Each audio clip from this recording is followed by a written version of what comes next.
So guys आज हम gold के बारे में बात करने वाले हैं। गोल्ड का नेक्स्ट मूवमेंट क्या हो सकता है। ठीक है। तो गोल्ड का जो है बिग टाइम फ्रेम है वो हमारा डाउन ट्रेंड है। ठीक है। लेकिन अभी हम स्मॉल टाइम फ्रेम के अकॉर्डिंग जो हम देख पा रहे हैं उसका बुलिश डायरेक्शन बन चुका है। वो कहाँ से बना, मार्केट ने यहाँ पे चेंज ऑफ करेक्टर बनाया था। चेंज ऑफ करेक्टर बनाने के बाद अगेन मार्केट ने ब्रेक ऑफ स्टेज कर दिया, जिसकी वजह से हमारा एक बुलिश ट्रेंड स्टार्ट हो गया स्मॉल टाइम फ्रेम में। तो अभी करंट टाइम में मार्केट ने जो फ्राइडे वाले दिन क्लोजिंग की थी वो 4174 के आसपास की क्लोजिंग की थी। और ये हमारा एक रेजिस्टेंस एरिया के आसपास मार्केट ने क्लोज किया था। और इस एरिया को मार्केट कई बार कोशिश किया ब्रेक करने का, लेकिन इस एरिया को ब्रेक नहीं कर पाया। ठीक है। अब यहाँ से क्या सिचुएशन हो सकती है मंडे वाले दिन, थोड़ा इसको समझने की कोशिश करते हैं। तो अगर मार्केट इस एरिया को ब्रेक कर जाता है, क्योंकि चांसेज है, क्योंकि डायरेक्शन हमारा स्मॉल टाइम फ्रेम के हिसाब से वो बुलिश हो चुका है, तो चांसेस है कि मार्केट इस एरिया को ब्रेक कर जाए।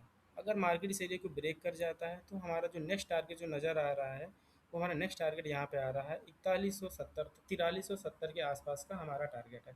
मार्केट हमें 4370 तक का टारगेट दे सकता है। अब यहाँ से क्या हो सकता है, अगर यहाँ पे आने के बाद मार्केट हमें एक सेल की अपॉर्चुनिटी देगा। क्यों देगा, उसके पीछे का रीज़न है कि मार्केट जहाँ ये एरिया है मार्केट का एक स्ट्रॉन्ग रेजिस्टेंस जोन है, क्योंकि मार्केट इसके पहले भी इस एरिया पे मल्टीपल रिजेक्शन ले चुका है। जैसे कि यहाँ पे देख पा रहे, इससे पहले मार्केट ने यहाँ पे सपोर्ट लिया था। इसके प्रीवियस भी अगर हम जाके देखेंगे तो यहाँ से मार्केट ने सपोर्ट लिया था। ठीक है। तो ये अगर मार्केट जिस भी एरिया पे मल्टीपल रिजेक्शन लेता वो हमारा एक स्ट्रॉन्ग एरिया हो चुका होता है। मार्केट ने यहाँ पे सपोर्ट लेके बाई में गया था। इसके बाद जब मार्केट ने इस एरिया को ब्रेक किया था, ब्रेक करने के बाद मार्केट ने अगेन इसी एरिया पे रेजिस्टेंस लिया था। दूसरी बार भी इसी एरिया पे रेजिस्टेंस लिया था। चांसेस है कि तीसरी बार भी मार्केट आए और इसी एरिया पे रेजिस्टेंस ले और यहीं से डाउन साइड के लिए मूव कर जाए। ठीक है। यहाँ से एक बार हमें अच्छी सेलिंग मिल सकती है। ठीक है। इन केस अगर मार्केट इस एरिया को रिस्पेक्ट नहीं करता है तो हमारा नेक्स्ट टारगेट है मार्केट का, मार्केट हमारा ये 4500 के आसपास का टारगेट लगाने आएगा। फिर 4500 से हमें एक बहुत ही अच्छी शानदार सेलिंग मिलने वाली है।